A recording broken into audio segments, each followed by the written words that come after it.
모두 일어나서 찬양합시다.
나는 전능하신 아버지 하나님 천지의 창조주를 믿습니다. 나는 그의 유일하신 아들 우리 주 예수 그리스도를 믿습니다. 그는 성령으로 잉태되어 동정녀 마리아에게서 나시고 본디오 빌라도에게 고난을 받아 십자가에 못 박혀 죽으시고 장사된 지 사흘 만에 죽은 자 가운데서 다시 살아나셨으며 하늘에 오르시어 전능하신 아버지 하나님 우편에 앉아 계시다가 거기로부터 살아있는 자와 죽은 자를 심판하러 오십니다. 나는 성령을 믿으며 거룩한 공교회와 성도의 교제와 죄를 용서받는 것과 몸의 부활과 영생을 믿습니다. 아멘. 자리에 앉겠습니다.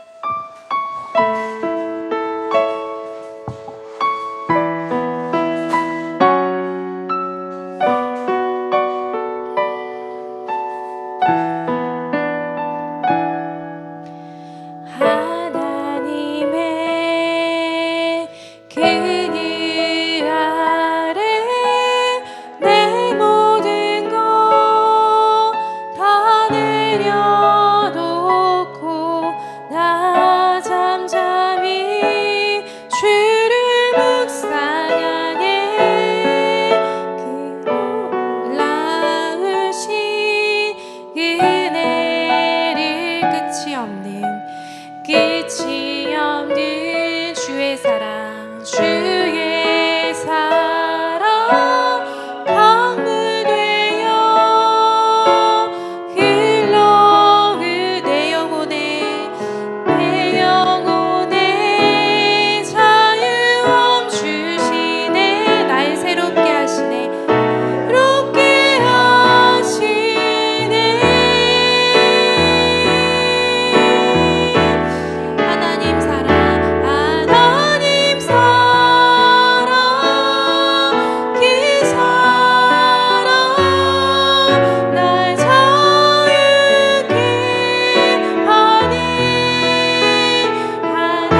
우리 박수 치면서 여호와의 집으로 올라가 찬양하겠습니다. 여호와의 집으로, 여호와의 집으로 올라가 성문 안에 우리는 서리라. 주님이 허락한 이 땅 위에서 여호와를 찬양하여라. 보좌 위에 앉으신, 보좌 위에 앉으신 여호와, 우리들을 다스려, 우리들을 다스려 주시니 주님이 주시는 넘치는 은혜 여호와께 감사드리라. 영원하신 왕주 찬양하라. 주의 성소에 다 모이리라. 주께 온전한 예배를 드리는 자가 이 땅에 넘쳐나리라. 여호와의 집으로, 여호와의 집으로 올라가 성문 안에 우리는 서리라. 주님이 허락한 이 땅 위에서 여호와를 찬양하여라. 보좌 위에 앉으신, 보좌 위에 앉으신 여호와, 우리들을 다스려 주시니 주님이 주시는 넘치는 은혜 여호와께 감사드리라. 영원하신 왕주 찬양하라. 주의 성소에 다 모이리라. 주께 온전한 예배를 드리는 자가 이 땅에 넘쳐나. 영원하신 왕, 영원하신 왕주 찬양하라. 주의 선하심 다 외치리라. 주를 높이며 주님의 크신 능력을 모두가 너. 영원하신 왕주 찬양하라. 영원하신 왕주 찬양하라.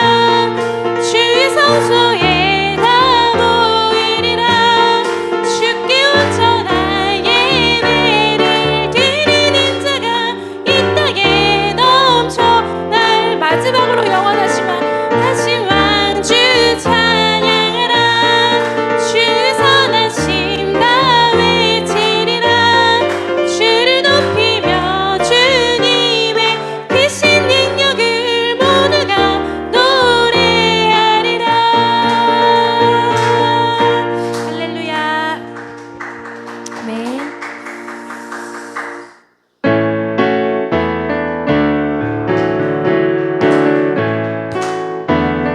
산과 시내와, 산과 시내와 붉은 노을과 땅의 모든 것 주 다스리네. 내 안에 갈망 유일한 소망. 주님 날 다스리는 것 주 오셔서 통치하소서. 헛된 나의 꿈 어둠 거두사 내 모든 것 다 드리니. 오셔서 다시 생각을 넘어, 생각을 넘어 모든 말보다 나의 생활이 말하게 하소서. 세상 그 어떤 것보다 소중한 내 주님 날 이끄심을 주 오셔서 통치하소서. 헛된 나의 꿈 어둠 거두사 내 모든 것 다 드리니. 오셔서 다스리소. 주 오셔서, 주 오셔서 통치하소서. 헛된 나의 꿈 어둠 거두사 내 모든 것 다 드리니. 오셔서 다스리소서. 오셔서 다스리소서. 오셔서 다스리소서. 아멘.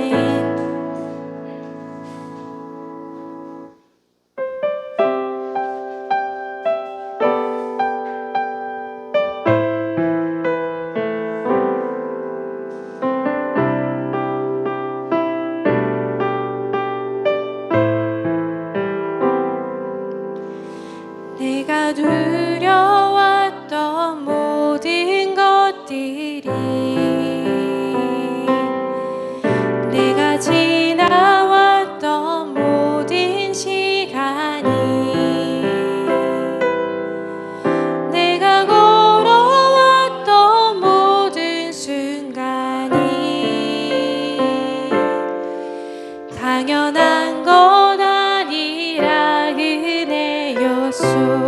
아침 해가 뜨고 저녁에는 봄의 꽃향기와 가을의 열매, 가을의 열매, 변하는 계절의 모든 순간이, 계절의 모든 순간이 당연한 것 아니라 은혜였소. 당연한 것 아니라 은혜였소.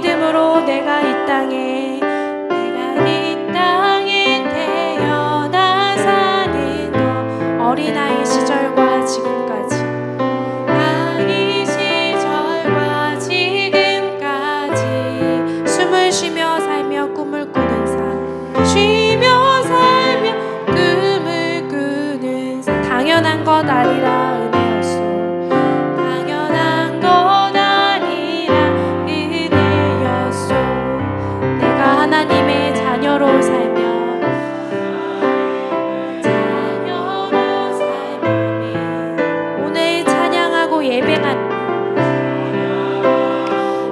예배하는 삶에 복음을 전할 수 있는 축복이 당연한 것 아니라 은혜였소.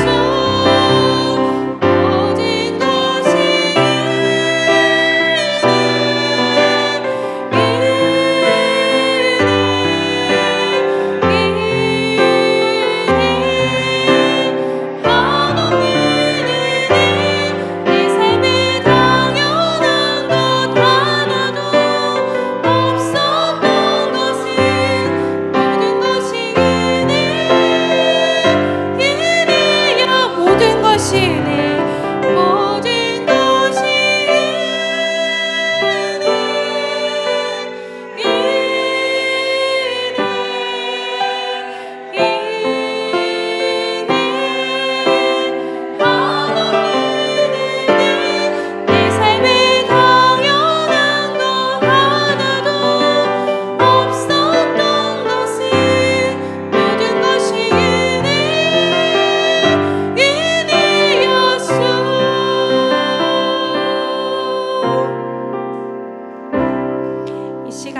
같이 하나님과 나만이 아는 죄를 생각하며 묵묵히 참회의 기도를 드리겠습니다.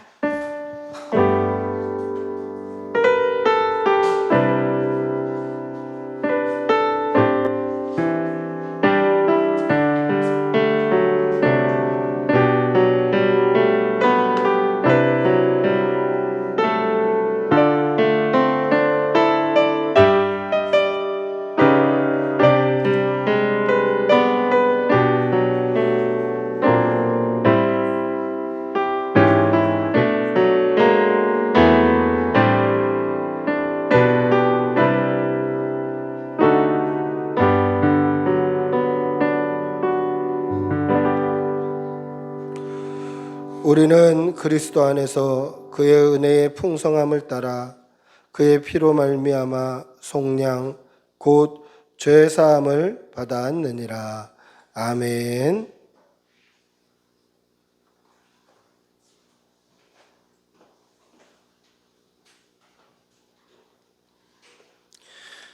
기도하시겠습니다.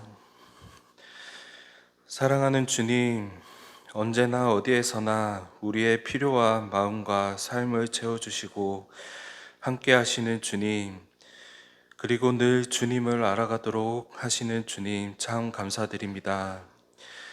세상에 참 많은 유혹과 시련 속에서 쉽게 낭망하고 두려움 속에서 살아가며 너무도 쉽게 죄를 짓는 연약한 우리들이지만 늘 함께하여 주시는 주님, 응답하시고 위로하여 주시는 주님께 참 감사드립니다. 세상 사람들이 우리를 볼 때 어떠한 모습이든 나와 하나님과의 관계 속에서 너는 나를 누구라 하느냐라고 하셨던 주님의 물으셨던 그 상황처럼 나를 알게 하시고 주는 그리스도시요 살아계신 하나님의 아들이심을 고백하는 우리가 되기를 소망합니다.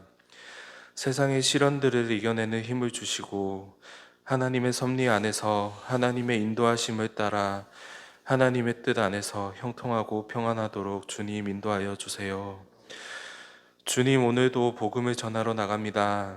전도하는 가운데에도 만날 만한 이들을 만나게 하시고 이 땅 가운데 복음을 전함으로 복음이 그들의 마음에 잘 전해져서 하나님의 뜻 안에서 선한 영향력을 끼치는 우리 교회가 되도록 인도하여 주세요.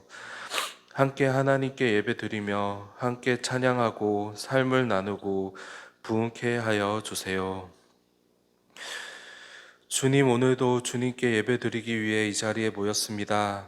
말씀을 전해주시는 윤광준 목사님께 성령의 능력을 더하여 주시고 주시는 하나님 말씀에 더욱 귀 기울이며 아멘으로 화답하며 오직 하나님만 높이고 오직 홀로 영광 받으시고 하나님이 기뻐하시는 예배가 되도록 이 예배를 주관하여 주세요.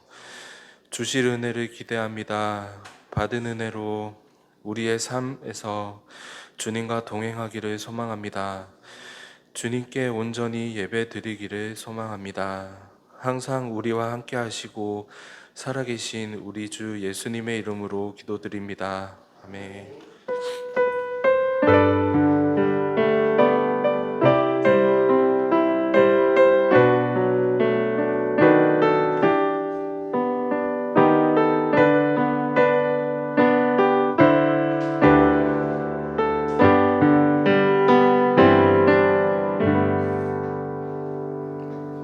찬송가 421장 찬송하시겠습니다.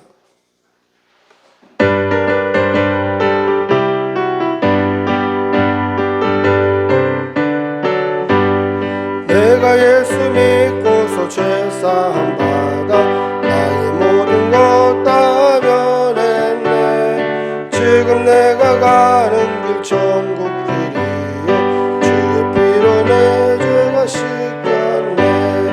나의 모든 것 변하고 그 피로 구속받았네. 하나님은 나의 구원 되시오니 내게 정죄함 없겠네. 주님 밝은 빛 대사 어둠에 치니 나의 모든 것 다 변했네. 지금 내가 주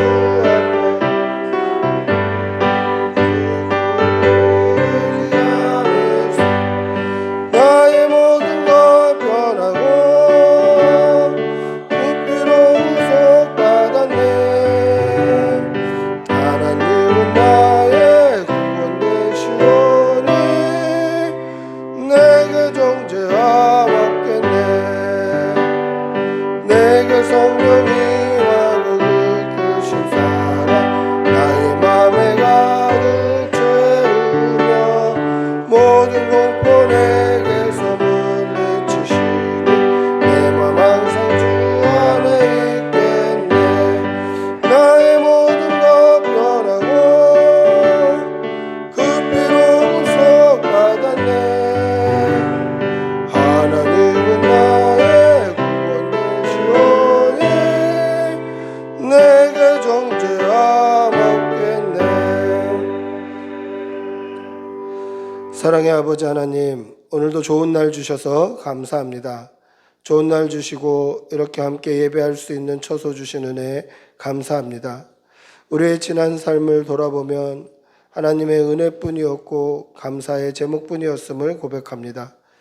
감사의 마음을 담아 주의 전에 나올 때 빈손으로 나오지 아니하고 예물 올려드리오니 우리의 예물을 기쁘게 받아주시고 쓰이는 그 곳곳마다 하나님의 나라가 서는 귀한 예물 되게 도와 주시옵소서. 드린 손길에는 천배의 복으로 갚아주시고 건강과 물질의 어려움 당하는 가정 없도록 하나님 늘 보살펴 주시옵소서. 하나님의 은혜에 감사하는 이 감사의 제목이 끊이지 않도록 은혜 내려 주시옵소서. 감사하며 예수님의 이름으로 기도드리옵나이다. 아멘. 광고 보시겠습니다. 자세한 광고는 주보를 참조해 주시면 되겠습니다. 오늘 꿈꾸는 교회 오신 여러분들 환영하고 축복합니다. 우리 한번 앞뒤 좌우로 한번 인사하시겠습니다. 환영합니다. 축복합니다. 우리 또 안은준 선교사, 이승일 선교사님 방문해 주셔서 감사합니다. 오늘 말씀은 신일교회 원로 목사님이신 윤광중 목사님 전해 주십니다. 저에게는 이제 아버지 같은 분이고 제 모델이기도 하고 아주 존경하는 목사님입니다. 많은 은혜 받으시기를 바랍니다. 오늘 예배 후에는 이제 전도, 온 가족 전도 있습니다. 식사 후에 전도합니다. 자세한 광고는 주보를 참조해 주시면 되겠습니다. 하나님의 말씀 함께 보시겠습니다. 말씀은 창세기 35장 16절에서 22절 말씀입니다. 구약성경 53면에 있습니다. 창세기 35장 16절에서 22절입니다. 우리 천천히 한 목소리로 함께 읽겠습니다. 창세기 35장 16절에서 22절 천천히 읽습니다. 그들이 베델에서 길을 떠나 에브라스에 이르기까지 얼마간 거리를 둔 곳에서 라헬이 해산하게 되어 심히 고생하여 그가 난산할 즈음에 산파가 그에게 이르되 두려워하지 말라 지금 내가 또 등남하느니라 하매 그가 죽게 되어 그의 혼이 떠나려 할 때에 아들의 이름을 베논이라 불렀으나 그의 아버지는 그를 베냐민이라 불렀더라. 라헬이 죽음에 에브랏 곧 베들레헴 길리에 장사되었고 야곱이 라헬의 묘에 비를 세웠더니 지금까지 라헬의 묘비라 일컫더라. 이스라엘이 다시 길을 떠나 에델 망대를 지나 장막을 쳤더라. 이스라엘이 그 땅에 거주할 때에 르우벤이 가서 그 아버지의 처 비라와 동침하매 이스라엘이 이를 들었더라. 야곱의 아들은 12이라. 아멘. 오늘 야곱을 세운 묘비라는 제목으로 용광종 목사님 말씀 전해 주시겠습니다.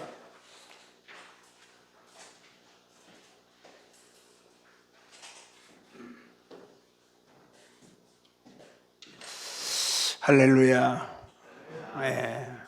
함께 말씀을 나누게 돼서 반갑습니다. 그리고 또 선교지에서 수고하시는 종들도 함께 만날 수 있어서 감사합니다. 우리가 읽는 소설 가운데 소설의 종류가 참 다양합니다. 시극적인 소설이 있어서 사람들을 즐겁게 하는 소설도 있고, 그런가 하면 슬픈 스토리를 소설로 써서 사람들의 감성을 울리는 그런 소설도 있습니다. 혹은 탐정 소설도 있죠. 그래서 흥미를 유발하게 되고, 그리고 역사적인 소설도 있어서 때로는 그 소설이 드라마의 소재가 되어지기도 합니다.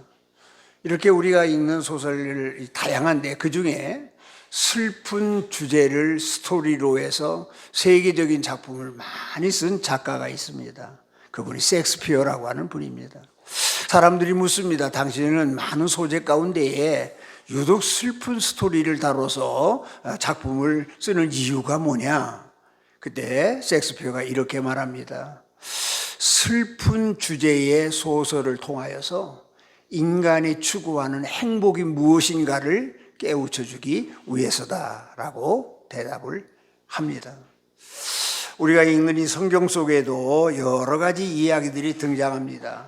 순종과 불순종의 이야기들이 참 많습니다. 순종해서 복받고, 순종해서 승리하고, 순종해서 기적을 체험하고, 순종해서 하나님의 뜻을 이루어가고, 순종함으로 말미암아 하나님께 크게 쓰임받을 이야기들이 성경에 가득합니다. 불순종함으로 말미암아 하나님의 뜻을 거스리고 죄를 짓고 또 큰 실수를 해서 돌이킬 수 없는 그러한 어려움을 겪는 이야기도 성경에 많이 있습니다. 그런가 하면 슬픈 이야기도 참 많습니다. 근데 슬픈 이야기도 가만히 들여다보면 우리가 인생을 살아가는 데 있어서 하나님이 우리에게 주시려고 하는 깊은 메시지가 그곳에 담겨 있기도 합니다. 오늘 우리가 함께 나누려고 하는 이야기는 슬픈 이야기입니다. 오늘 20절에 보면 야곱이 라헬의 묘에 비유를 세웠더니 지금까지 라헬의 묘비라 일컫더라, 이렇게 기록되어져 있습니다. 야곱에게 있어서 가장 사랑하는 아내가 자식을 낳다가 덜컹 죽습니다. 죽은 아내를 갖다가 땅에 묻고 무덤을 만들고 그 앞에다가 묘비를 세웁니다. 가장 사랑하는 아내의 죽음을 감당하기 어려웠을 텐데 그것을 또 무덤을 만들고 그 앞에 묘비를 세우는 야곱이 세운 이 묘비야말로 슬픔의 묘비라고 해도 틀리지 않을 것입니다. 우리도 때때로 우리의 인생을 살아가다 보면 슬픔의 묘비를 세워야 할 때가 옵니다. 북받쳐 오르는 슬픔을 억누르고 참아가면서 또 묘비를 세워야 합니다. 그런데 이와 같은 과정을 우리가 당하면서 이 속에 하나님의 뜻이 무엇이냐, 하나님이 나에게 요구하시는 교훈은 무엇인가를 찾아내는 것, 그것이 참 중요합니다. 오늘은 그것을 말씀드리려고 합니다. 먼저 우리의 인생사에 있어서 이 슬픔이라고 하는 것이 없어서는 좋겠는데, 이 슬픔이라고 하는 것이 우리에게 이렇게 찾아오는데 겹쳐서 찾아온다는 말입니다. 그냥 한 번만 왔다가 끝나면 되는데 그게 아니라 겹쳐서 우리에게 찾아옴으로 말미암아 우리를 힘들게 하고 우리를 어렵게 하고 우리를 고통스럽게 합니다. 우리말에 이런 말이 있습니다. 엎친 데 덮친다는 말이 있듯이 슬픔이라는 게 이렇게 한 번 나에게 찾아오고 그 슬픔이 지나가고 나면 행복도 찾아오고 좋은 일도 찾아오고 기쁜 일도 찾아오면 참 좋겠는데, 슬픔이 나에게 찾아올 때면 정신을 차릴 수 없을 정도로 슬픔이 나에게 겹쳐서 찾아온다고 하는 이 사실을 여러분 꼭 기억하셔야 합니다. 창세기 35장은요 어떻게 보면 야곱의 일생 가운데 가장 슬픈 일들만 모아놓은 것 같은 그러한 내용을 담고 있습니다. 먼저 16절부터 22절까지에 보면 사랑하는 아내 라헬이 죽는 장면입니다. 야곱은 라헬을 얼마나 사랑했는지 모릅니다. 그를 사랑해서 14년 동안 아무 보수를 받지 않고 아내 라헬을 얻기 위해서 머슴살이를 합니다. 7년 동안 머슴살이 할 때에 너무 라헬을 사랑한 나머지 7년이 하루와 같이 지낼 정도로 그는 라헬을 사랑했습니다. 그래서 얻은 아내입니다. 근데 그 아내가 자기의 자식 베냐민을 낳다가 죽습니다. 이 사실은 야곱에게 있어서 가장 슬픈 일이 아닐 수 없었을 것입니다. 슬픔을 억누르면서 사랑하는 아내를 땅에 묻고 그 앞에 비석을 만들어 세우는 야곱의 마음은 이루 헤아릴 수 없을 만큼 슬픔의 눈물의 골짜기를 만나야 했을 것입니다. 이 슬픔이 채 가시기도 전에 야곱의 귀에 이상한 소문이 들려옵니다. 오늘 22절입니다. 이스라엘이 그 땅에 거주할 때에 루벤이 가서 그 아버지의 첩 빌라와 동침함에 이스라엘이 이를 들었다라고 하는 소식입니다. 야곱에게는 12명의 아들이 있었습니다. 그 중에 맏아들인 장자 루벤이 아버지의 첩을 강간합니다.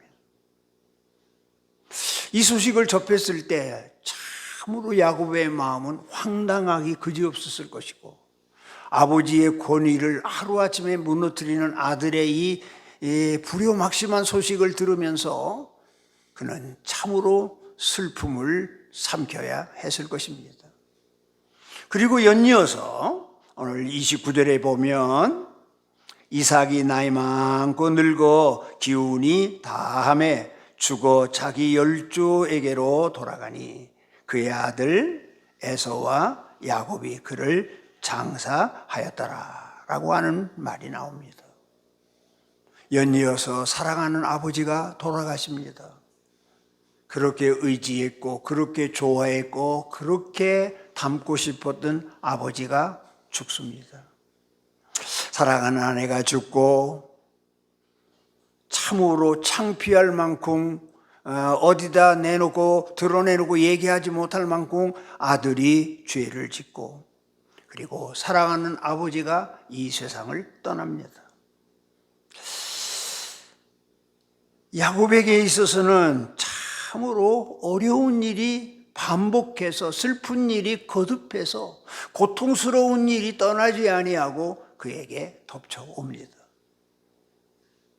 간간히 행복한 일도 좀 껴있고 기분 좋은 일도 있고 또 웃을 일도 있으면 참 좋으련만, 왜 그렇게 우리의 인생사를 살아가면서 슬픈 일이 한번 밀려오면 걷잡을 수 없이 거듭해서 반복해서 그저 나에게 밀려오고 있다고 하는 이 사실을 우리는 꼭 먼저 기억해야 합니다. 그런데요, 여기에도 하나님의 뜻이 있다는 것을 우리 또 기억해야 합니다. 아랍 격언에 매일 햇볕만 내려쬐면 옥토도 사막이 된다, 그런 말이 있습니다. 그래서 하나님은 우리에게 모진 비바람도 주시고, 그리고 또 그저 눈보라치는 그러한 일도 있게 하고, 그렇게 우리에게 눈물도 주시고 아픔도 주시고 고통도 주시고 시험도 주시고 괴로움도 주시는 것입니다. 그리고 하나님이 우리에게 이런 아픔과 슬픔을 주실 때 꼭 필요하기 때문에 우리에게 주신다라고 하는 사실도 잊어서는 안 됩니다. 그런데 성경에 보면 야곱만 그런 것이 아닙니다. 우리가 잘 아는 대로 욥이라고 하는 사람이 있습니다. 그 사람은 동방의 최고의 부자라고 성경은 표현하고 있습니다. 그런 그에게 시련의 바람이 몰아오기 시작하는데 그 많은 재산이 하루아침에 날아가 버립니다. 그걸로 끝나지 않습니다. 사랑하는 10남매가 한 집에서 음식을 해먹다가 집이 무너져서 10남매가 하루아침에 다 몰살해 죽습니다. 여기서 끝나지 않습니다. 야곱의 몸에 악창이 났는데 너무나 고통스럽고 너무나 가려워서 기와장을 잘라서 그것으로 긁어야만 견딜 수밖에 없는 그러한 아픔을 그가 겪습니다. 욥만 그런 것이 아니었습니다. 신약성경에 보면 바울이라고 하는 사람이 있습니다. 그분이 2차 전도 여행을 떠났을 때에 그 당시의 상황을 고린도후서 1장 8절과 9절에서 이렇게 얘기를 합니다. 얼마나 힘들었든지 얼마나 고통스러웠든지 내 마음에 사형 선고를 받은 것과 같았다. 내가 당하는 고난과 나에게 밀려오는 여러 가지 일들이 너무 힘들어서 마치 나는 그저 살 소망까지 끊어졌었다, 이렇게 표현을 하고 있습니다. 그러니까 여러분, 우리의 일생에 있어서 야곱처럼 인생의 슬픈 묘비를 세워야 할 때가 있다는 것을 기억하셔야 되고, 이런 일이 있을 때에 여러분 이렇게 생각해야 됩니다. 왜 나에게만 이런 고통이 다가오는 것이냐라고 원망하거나 불평해서는 안 됩니다. 이것이 하나님이 나를 향한 진노냐, 이것이 하나님이 나를 버리신 거 아니냐, 이런 생각을 해서도 안 됩니다. 우리가 인생을 살아가는 데 있어서 일상적인 것이고, 그리고 또 얼마든지 언제든지 일어날 수 있는 일이고, 그래서 우리는 이 사실을 부정하지 말고, 우리에게 슬픔이 겹쳐서 몰려올 때, 내 힘으로 감당하기 어려운 사건이 나를 향하여 휘몰아칠 때 받아들여야 합니다. 인정해야 됩니다. 그리고 내가 인생을 살아가는 데 있어서 한 페이지려니, 한 과정이려니 생각을 하고 그것을 잘 받아들여야 합니다. 겹쳐서 엎친 데 겹친 격으로 슬픔이 나에게 밀려왔을 때 그것으로 말미암아 주저앉고, 그것으로 말미암아 쓰러지고, 그것 때문에 낙심하고, 그것 때문에 절망하고, 왜 하나님은 나를 외면하시느냐, 왜 하나님은 나를 모르는 척하느냐, 왜 나만 이런 고통을 당해야 하느냐, 이렇게 볼멘 소리를 내질러서는 안 됩니다. 그것은 그리스도인의 자세가 아닌 것입니다. 여기서 중요한 것은 늘 우리의 인생사에 있어서 슬픔이라고 하는 것은 겹쳐서 나에게 찾아올 수 있다. 그렇기 때문에 나를 힘들게 한다. 나만 당하는 어려움이 아니라 욥도 당했고, 야곱도 당했고, 바울도 당했고, 많은 사람들도 이와 같은 과정을 겪는 것이다 라고 생각을 하고 이겨야 하는 것입니다. 야고보 선생은 우리에게 이렇게 권면을 합니다. 야고보서 1장 2절, 3절, 4절에 보면 이렇게 말합니다. 내 형제들아, 너희가 여러 가지 시험을 당하거든 온전히 기쁘게 여겨라. 시험이 왔는데, 고통이 왔는데, 눈물의 묘비를 세워야 하는 아픔이 왔는데 어떻게 기뻐할 수가 있겠습니까? 이 말은 받아들이라는 말입니다. 인정하라는 말입니다. 받아들여라. 그래서 너희의 믿음의 시련이 인내를 인내해야 된다. 그리고 인내로 이것을 잘 이기게 되어지면 4절 끝머리 보면 조금 더 부족함이 없게 해주신다. 이런 어려움이 있을 때 내가 받아들이고 인내하고 그것을 이기면 하나님께서는 반드시 좋은 날 주신다. 그것을 우리에게 말씀해 주시고 있습니다. 그러므로 우리가 인생을 살아가면서 슬픔이 겹쳐서 끝이지 않고 계속해서 나를 힘들게 할 때 원망하거나 불평하거나 낙심하거나 좌절하지 말고 그 사실을 받아들여라. 인정해라. 그리고 그 사실을 믿음으로 이겨가는 것입니다. 두 번째로 오늘 이 본문에서 우리가 얻어야 될 교훈이 있습니다. 그것은 뭐냐? 우리가 이 슬픔의 묘비를 세워야 할 상황이 이르렀을 때에 그것을 이기기 위하여, 그것을 뛰어넘기 위하여, 그것을 극복하기 위하여 하나님의 은혜를 받아야 한다라고 하는 사실입니다. 하나님이 주시는 은혜를 받아야만 오늘 나에게 밀려온 이 슬픔을 이길 수 있고, 은혜를 받아야만 오늘 나를 힘들게 하는 이 고통을 뛰어넘을 수가 있다라고 하는 사실입니다. 우리는 오늘 창세기 35장 1절부터 15절까지의 내용의 말씀을 잠시 더 생각해 보아야 할 것입니다. 야곱은 본래 고난의 사람이었습니다. 그는 자신의 축복과 자신의 번영을 위하여 눈물겨운 투쟁을 늘 했던 사람입니다. 그러나 그런 눈물겨운 투쟁 후에 야곱에게 찾아온 것은 축복이 아니었습니다. 늘 고난이었습니다. 그래서 야곱은 행복을 추구하고 축복을 추구하고 번영을 추구하는 처절한 싸움을 했음에도 불구하고 그에게 찾아온 것은 늘 고난이었기 때문에 늘 그런 고난의 길을 걸어야 했고 고난의 사람의 삶을 연속해서 살아가야 했던 것입니다. 형 에서와 장자권의 축복을 두고 다투다가 그는 형에게 미움을 받아 집에서 쫓겨나는 신세가 되죠. 난생 처음 안식처인 집을 떠나서 아무도 그의 생명과 그의 앞길을 보장해 줄 수 없는 황량한 광야로 내몰림을 당하게 됩니다. 그런 야곱의 삶과 그의 길은 고난의 길이었습니다. 그는 마침내 외삼촌 집에 당도합니다. 그리고 외삼촌의 집에서 살아가는 그의 삶도 그렇게 녹록한 삶이 아니었습니다.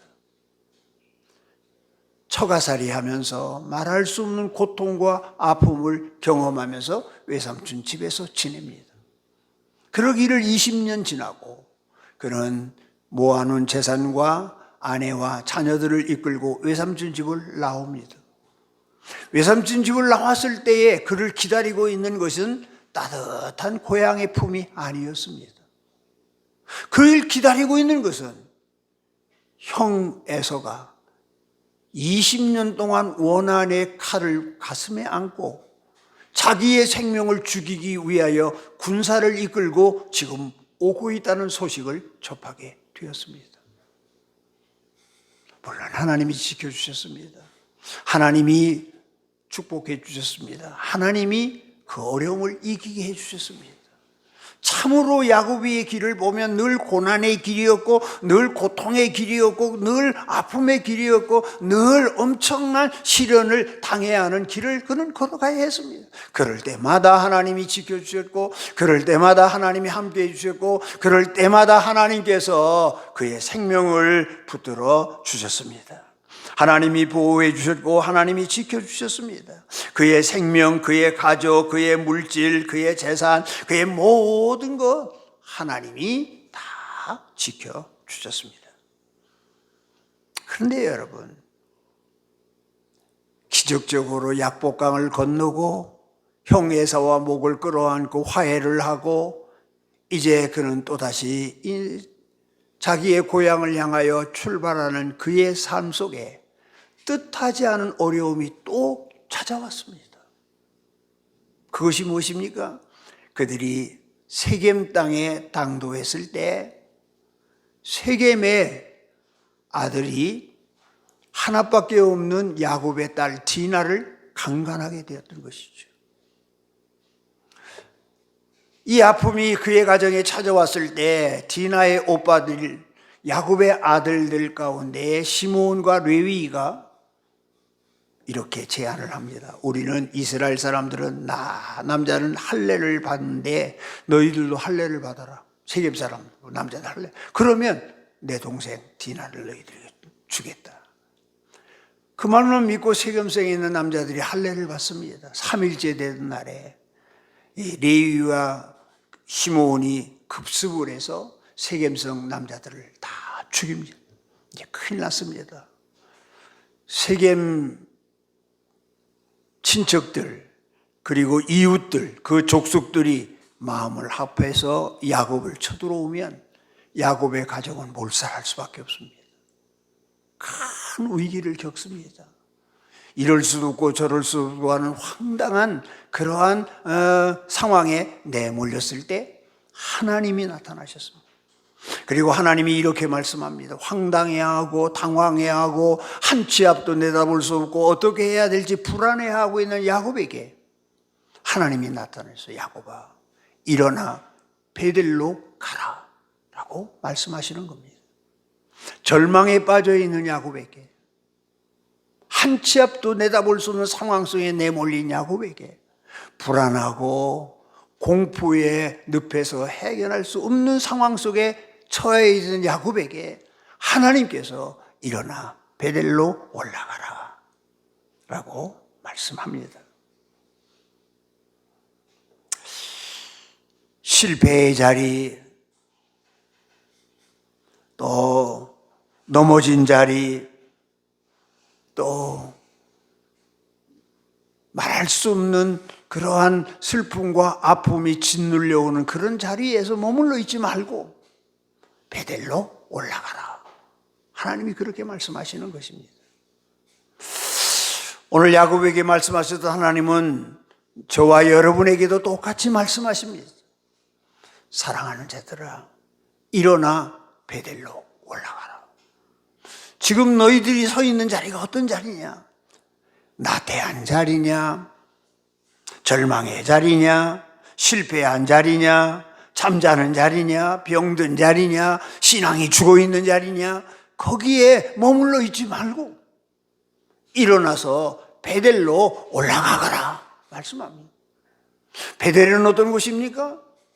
야곱이 20년 전에 자기의 고향을 떠나서 그야말로 광야로 내몰렸을 때, 하룻밤을 지낼 때 하나님을 만났던 장소입니다.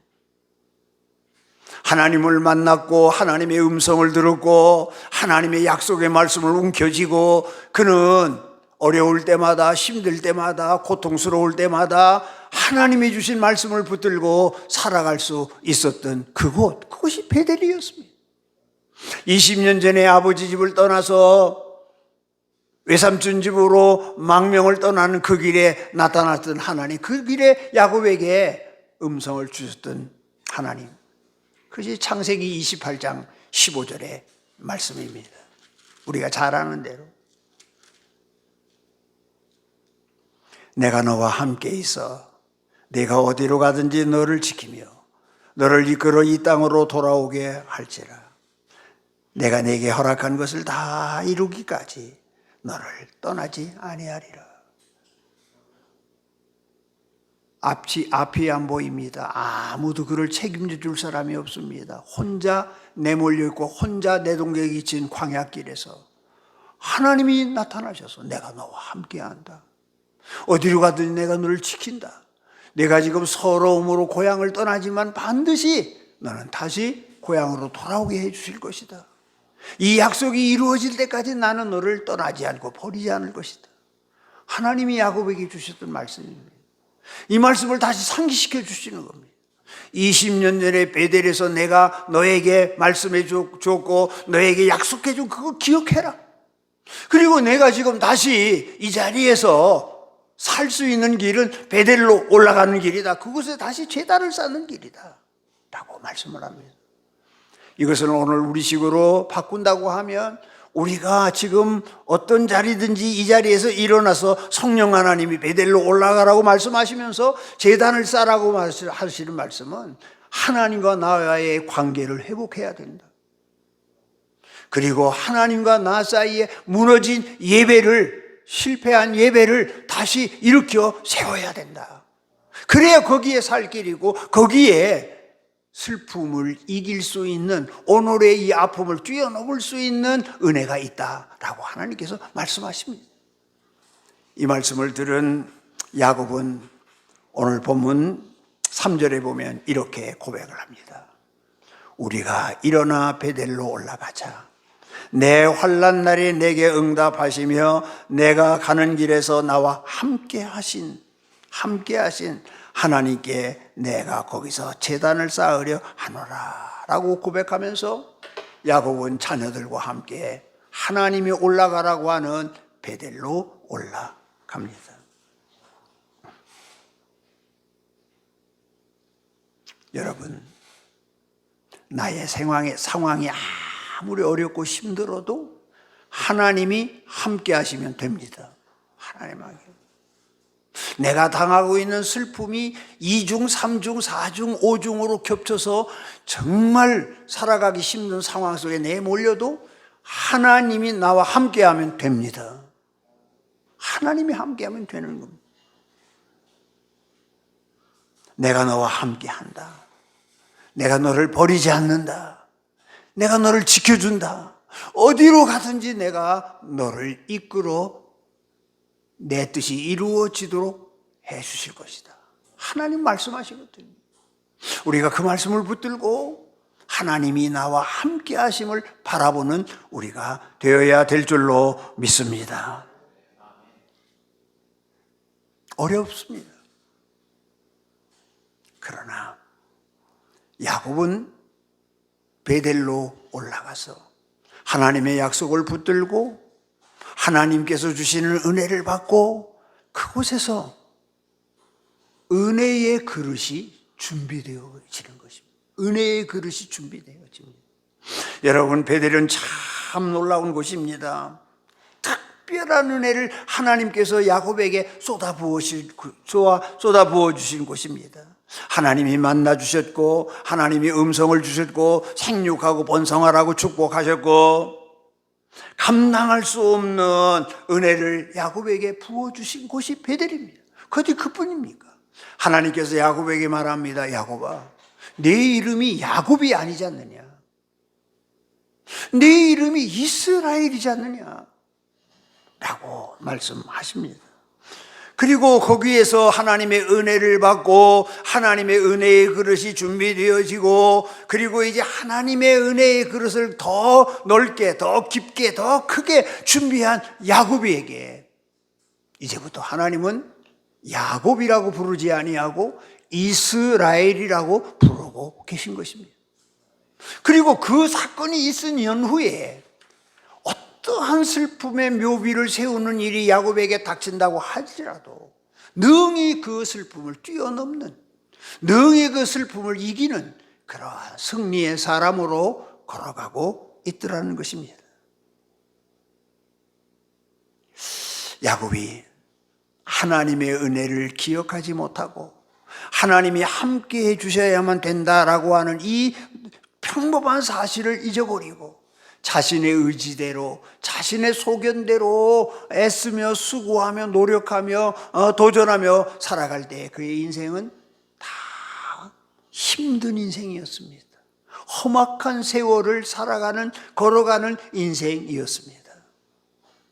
그러나 베델에서 은혜를 받고 베델에서 은혜의 그릇이 준비되고 나니 밀려오는 슬픔들을 다 뛰어넘을 수 있었고 이길 수 있었고, 그리고 믿음으로 은혜로 승리할 수 있었다라고 하는 사실을 오늘 본문은 우리에게 말없이 교훈해 줍니다.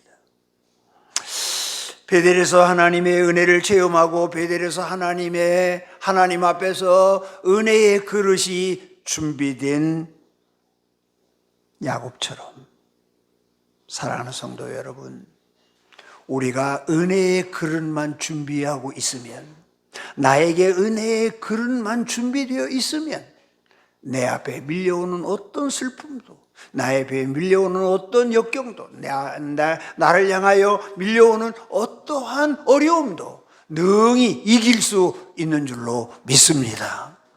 그러므로 우리가 참 중요한 것은 하나님 앞에서 은혜를 받고 은혜의 그릇을 잘 준비해 가는 것입니다. 여러분, 세계 지도를 펼쳐놓고 적도를 중심으로 해서 잘 사는 사람들, 부강한 나라, 막강한 군사력을 가지고 세계를 향한 영향력을 행사하고 있는 민족들, 나라들을 보면 다 적도를 중심으로 해서 북쪽 사람들입니다. 그러니까 좀 추운 지방의 사람들입니다. 그런데 적도를 중심으로 해서 그 부근에 있는 사람들, 에어컨이 필요 없고 히터가 필요 없고 노력하지 않아도 뭐 바나나 따먹으면 되고 야자수나무 따먹으면 되는 그들은 가난합니다. 문화적으로 또 물질적으로 또 군사적으로 연약합니다. 어떤 나라는 국민 평균 수명이 40살도 되지 않는다는 나라도 있다고 그럽니다. 여기서 한 가지 생각하게 됩니다.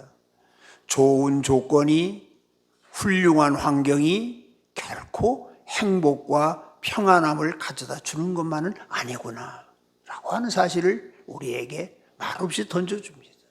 고통이 왔을 때 싸워 이기고, 또 추위가 왔을 때 그것을 이기기 위하여서 노력하고 애쓰고, 그리고 하나님의 은혜를 바라보면서 그와 맞서 싸우고 그것을 이겨가고 그것을 극복해가고, 그런 민족이 부강하고 그런 민족이 문화를 이루고 그런 민족이 잘 사는 민족이 되어 있는 것을 보게 되어집니다. 야곱은 베델에서 슬픔을 감당할 수 있는 은혜를 받았습니다. 야곱은 베델에서 인생을 살아가면서 어떠한 슬픔의 묘비가 그를 향하여 밀려온다고 할지라도 그것을 능히 극복하고 능히 뛰어넘을 수 있는 은혜의 그릇을 준비했습니다. 그렇다고 하면 베델은 어디입니까? 하나님의 집입니다. 우리가 함께 모여서 예배하는 이곳이 베델입니다. 우리가 이곳에 올 때마다, 이곳에 나올 때마다 하나님의 은혜를 받는 여러분 되시기를 바랍니다. 그리고 이곳에서 은혜의 그릇을 잘 준비하시기 바랍니다. 더 깊게, 더 넓게, 더 크게 어떠한 슬픔이 나를 향하여 덮친다고 할지라도 엎친 데 덮친 글로 그저 나를 힘들고 어렵게 하는 큰 슬픔이 나에게 밀려온다고 할지라도 내 가슴을 억누르고 슬픔의 묘비를 세워야 하는 그러한 현장 앞에 선다고 할지라도 우리가 이곳에서 은혜의 그릇만 잘 준비하면 능히 극복할 수가 있게 되는 줄로 믿습니다. 슬픔의 묘비도 극복할 수 있고 궁극적으로는 승리의 사람으로 우뚝 서는 믿음의 사람으로 우뚝 서는 그러한 복을 하나님은 우리에게 주시는 것입니다.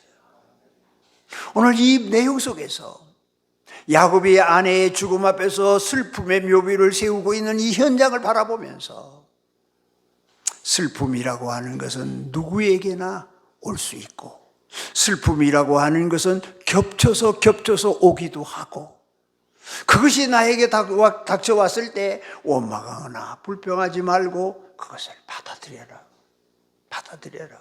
그리고 믿음으로 이겨가는 신앙이 되어야 한다. 슬픔을 이기기 위하여서는 우리가 은혜를 받고 은혜의 그릇을 잘 준비해 가야 한다. 은혜의 그릇을 잘 준비한 사람은 어떠한 슬픔이 나를 향하여 몰려온다고 할지라도 능히 뛰어넘을 수 있고 승리할 수 있는 사람이 되어질 수 있다라고 하는 메시지를 던집니다. 이야기 하나 하고 마치겠습니다. 어느 그리스도인들의 유명한 모임이 있었습니다. 그 자리에 아주 이름 높고 저명한 배우 한 분이 참여를 했습니다. 인기 있는 분이었습니다. 사람들은 다 그를 향하여 우리 이런 모임에 당신같이 훌륭한 분이 참여하게 된 것은 영광이라고 그러면서 좋아했습니다. 그리고는 거기 모였던 모든 사람들이 그 배우에게 부탁을 했습니다. 우리에게 당신의 참 멋있는 그 한 가지를 우리에게 보여주면 어떻겠느냐고. 그냥 그 모임 있는 자리에 앞으로 나갔습니다. 그러면 조용히 하나님의 말씀을 펴들고 시편 23편을 읽어가기 시작했습니다. 그 감미로운 목소리로, 그 낭낭한 목소리로, 그리고 그 멋있는 그러한 자세에서 시편 23편이 그의 입을 통하여 쭉 낭송되어질 때에 거기 모였던 모든 사람들은 조용히 그 시 23편을 읽으면서 그 시편 23편의 낭송이 끝났을 때에 다 박수를 쳤어요. 멋있다고, 감동적이었다고. 그 자리에 목사님도 참여를 하셨습니다. 사람들은 목사님에게 또 부탁해요. 목사님도 이곳에 참석하셨으니 우리를 위해서 뭐 한 가지를 보여주셔야 되지 않겠습니까? 목사님도 조용히 자리에서 일어나서 앞으로 나갔습니다. 그리고는 그 목사님은 또다시 시편 23편을 암송하기 시작했습니다. 여호와는 나의 목자시니 목소리도 아름답지 못했습니다. 낭낭하지 못했습니다. 뭐 그렇게 흠모할 만한 것이 아무것도 목사님에게는 없었습니다. 목사님께서 퉁명스러운 목소리로 시편 23편을 다 암송하고 났을 때 거기 모였던 모든 사람들의 눈에는 눈물이 걸썩했습니다. 눈가에 눈물이 맺혔습니다. 앞서 시편 23편을 읽었던 배우가 목사님에게 찾아와서 손을 꼭 붙들고 이렇게 말합니다. 나는 시편 23편을 알고 있었을 뿐인데 목사님 당신은 시편 23편 속에 있는 목자를 아시는군요 라고 말을 했답니다. 사랑하는 여러분, 여러분은 하나님에 대해서 어떻게 고백하고 계십니까? 나와 하나님과의 관계는 어떤 관계라고 여러분은 늘 고백하며 살고 계십니까? 여호와 하나님은 나의 아버지시고 여호와 하나님은 나를 사랑하시는 분이시고 나를 보호하시고 나를 인도하시고 나를 지켜주시는 선하신 목자이신 하나님을 나는 고백합니다. 그 하나님이 나의 목자가 되셨을 때에 내가 사망의 음침한 골짜기를 무릎으로 기고 있을지라도 눈물의 골짜기를 지금 방황하고 있을지라도 나의 목자 되신 그분은 그곳에서 나를 건져 올려주실 것이고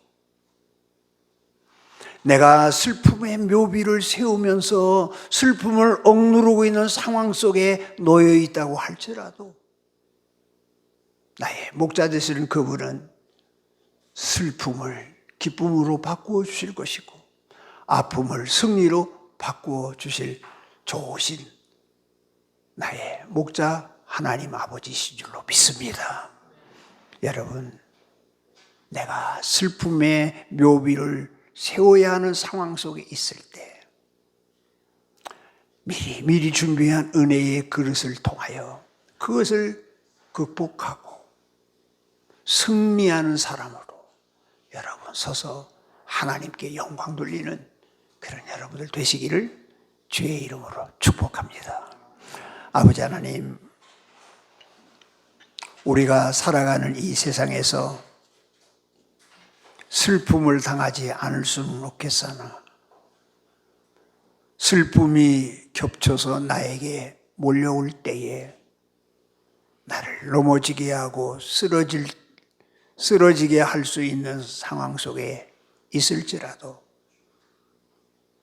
그것을 잘 받아들이고 하나님을 바라보며 이겨갈 수 있는 주의 종들 되게 해 주시옵소서. 하나님 주시는 은혜를 받고 믿음의 그릇을 잘 준비해서 내 인생사에 있어서 어떠한 슬픔이 몰려온다고 할지라도 능히 극복하고 뛰어넘고 믿음으로 승리자의 자리에 우뚝 설 수 있는 귀한 종들 다 되게 해 주시옵소서. 하나님이 우리와 함께 하시는 이 놀라운 은혜를 놓치지 말게 하여 주시옵소서. 예수님의 이름으로 기도합니다. 아멘. 모두 일어나셔서 결신 찬양하시고 노광종 목사님 축도로 예배를 마치겠습니다.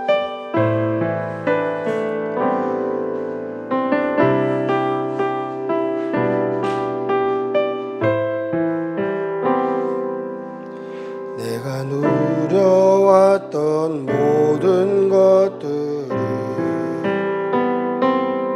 내가 지나왔던 모든 시간을 내가 걸어왔던 모든 순간을 당연한 것 아니라 은혜였소. 아침 해가 뜨고 저녁에 노을 봄의 꽃향기와 가을의 열매 변하지 않을 모든 순간을 당연한 것 아니라 은혜였소. 모든 것이 은혜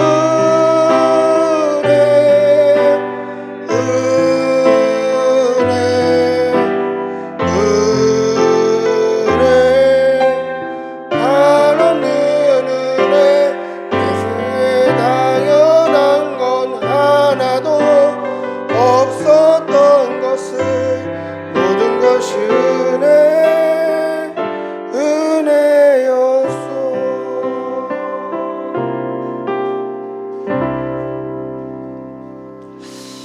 아버지 하나님, 하나님의 은혜 아니면 한순간도 살 수 없는 연약한 존재들입니다. 오늘도 하나님 앞에 나온 우리들 한 사람 한 사람 놀라운 은혜를 부어 주시옵소서.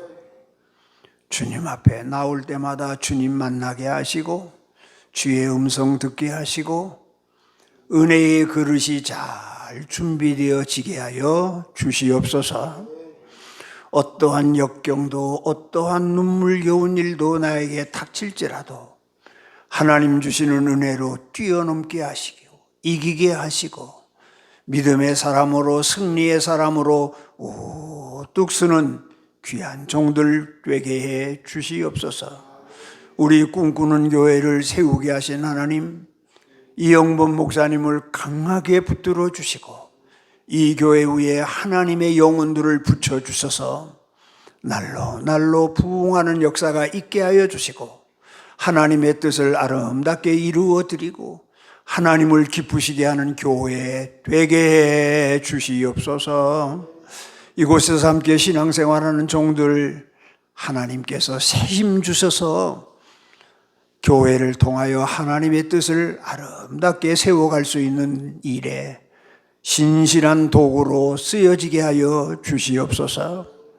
선교사님들 이곳에 참석했는데 저들의 가는 길을 주께서 하시오니 저들을 통하여 이루시고자 원하시는 하나님의 뜻과 받고자 하시는 하나님의 영광이 저들을 통하여 찬란하게 드러나고 이루어질 수 있도록 큰 은혜를 주시옵소서. 간절히 미사옵고 이제는 우리 주 예수 그리스도의 은혜와 하나님 우리 아버지의 무한하신 사랑과 성령의 함께 하시고 교통하시고 역사하시고 축복하심이 이제로부터 영원토록 함께 있을지어다. 아멘.